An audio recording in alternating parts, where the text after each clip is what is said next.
Bienvenue dans les Chroniques sombres. Aujourd'hui, nous allons plonger dans l'un des couples les plus sinistres de l'histoire criminelle française, Michel Fourniret et Monique Olivier. Ensemble, ils ont marqué les esprits par leurs crimes horribles. Préparez-vous à découvrir leur parcours tragique et dérangeant.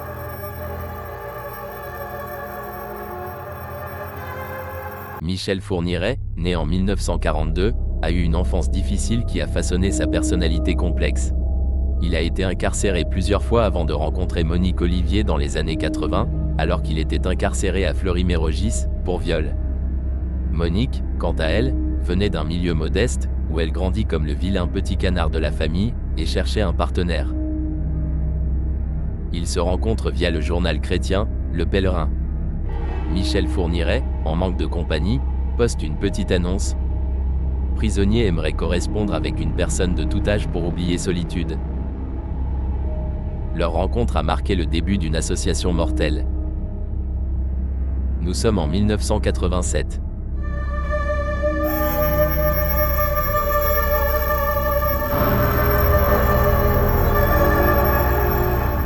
Monique Olivier n'était pas simplement une complice, elle a joué un rôle clé dans les crimes de Fourniret. Elle l'a aidé à séduire ses victimes, leur apportant une façade de normalité. Elle accoste des jeunes femmes seules, et leur demande de l'aide pour trouver un médecin car elle serait malade, puis demande à la jeune femme de monter dans la voiture pour la conduire. Quelques kilomètres plus loin, elle prend Michel Fourniret en stop. Elle jouait sur son statut de femme pour mettre ces jeunes femmes en confiance. Elle s'est également servie de leur fils, Selim, né en 1988, comme appât.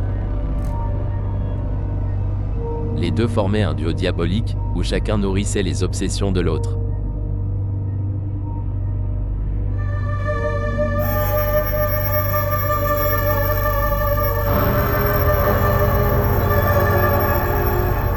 Entre 1987 et 2001, Fourniret a enlevé et tué plusieurs jeunes femmes, souvent avec la complicité de Monique. Les détails de leurs crimes sont si sordides qu'ils continuent de choquer la France. Il a avoué 11 victimes. Isabelle Laville, 17 ans, enlevée par le couple Fourniret à Auxerre le 11 décembre 1987, en revenant du lycée. Son corps a été découvert en juillet 2006, 19 ans après les faits, au fond d'un puits à Bussy-en-Othe dans la campagne auxerroise.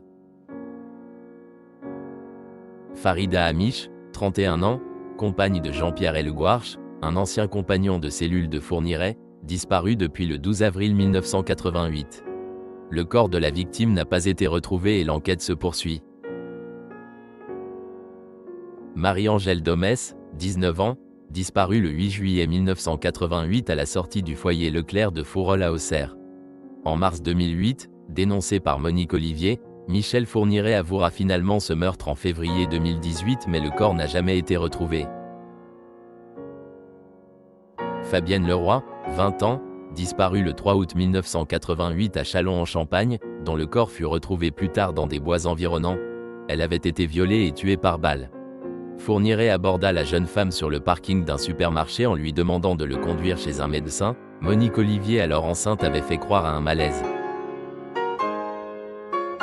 Jeanne-Marie Desrameaux, étudiante de 22 ans, disparue le 18 mars 1989 à Charleville-Mézières. Son cadavre fut retrouvé dans la propriété de Fourniret sur indication de ce dernier en juillet 2004. Fourniret l'avait rencontrée dans le train entre Paris et Charleville-Mézières et avait avec son épouse réussi à l'attirer chez lui. Elisabeth Brichet, belge de 12 ans. Elle a disparu de Saint-Servais, près de Namur, le 20 décembre 1989. Le couple l'aurait repérée alors qu'elle se rendait au domicile d'une amie et aurait attendu qu'elle en ressorte. Prétextant que leur bébé était malade, lui et son épouse ont demandé à la fillette de les accompagner chez un médecin. Après l'avoir violée, il la tue 36 heures plus tard chez lui. Son corps fut retrouvé par la police, en juillet 2004, dans la propriété du château du Sautou de Michel Fourniret. Johanna Parish, britannique de 20 ans, retrouvée le 17 mai 1990 dans une rivière à Monto, Yonne, après avoir été violée, battue et étranglée, à l'arrière de la camionnette du couple, par Michel Fourniret, alors que Monique Olivier attend à l'avant. Natacha Danet, 13 ans, disparu le 24 novembre 1990 à Rezé dans la banlieue sud de Nantes. Fourniret et son épouse s'étaient rendus à Nantes ce jour-là, Fourniret devant répondre à une convocation du tribunal. À la sortie de l'audience, le couple croise la fillette sur le parking du centre commercial Leclerc, à Tout Sud, et l'enlève. Le corps de l'adolescente est retrouvé quelques jours plus tard, poignardé, dans les dunes de Brême-sur-Mer à 70 km de Nantes. Céline Saison, lycéenne de 18 ans, disparue le 16 mai 2000 à Charleville-Mézières alors qu'elle venait de passer une épreuve du bac.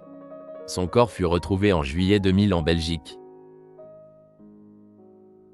Mananya Sumpong, 13 ans, française d'origine thaïlandaise, disparue le 5 mai 2001 à Sedan, en revenant de la médiathèque.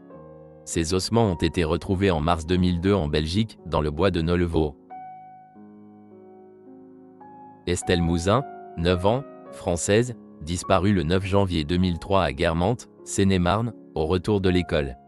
Michel Fourniret avoue son meurtre le 6 mars 2020, 17 ans après sa disparition. Son corps n'a pas été retrouvé.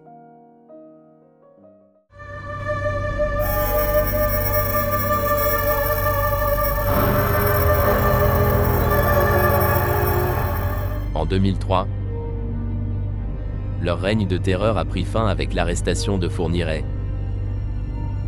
Monique a ensuite été arrêtée et a révélé des informations cruciales à sa voisine de cellule, qui ont permis de lier Fourniret à d'autres meurtres. Leurs procès ont été des événements médiatiques, exposant la tragédie humaine derrière chaque crime.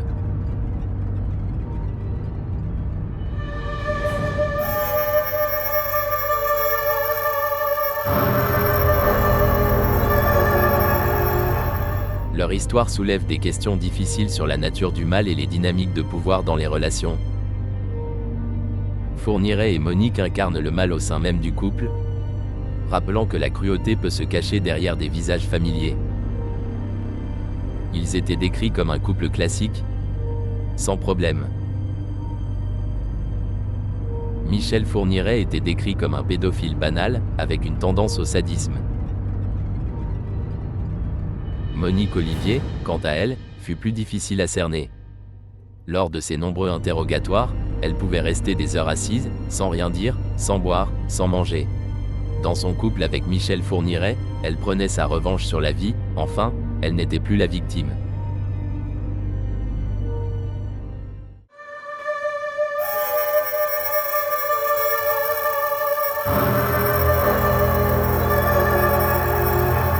Michel Fourniret et Monique Olivier sont un rappel tragique des conséquences dévastatrices que peut engendrer une relation toxique.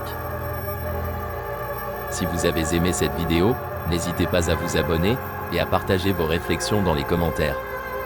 Merci de nous avoir suivis.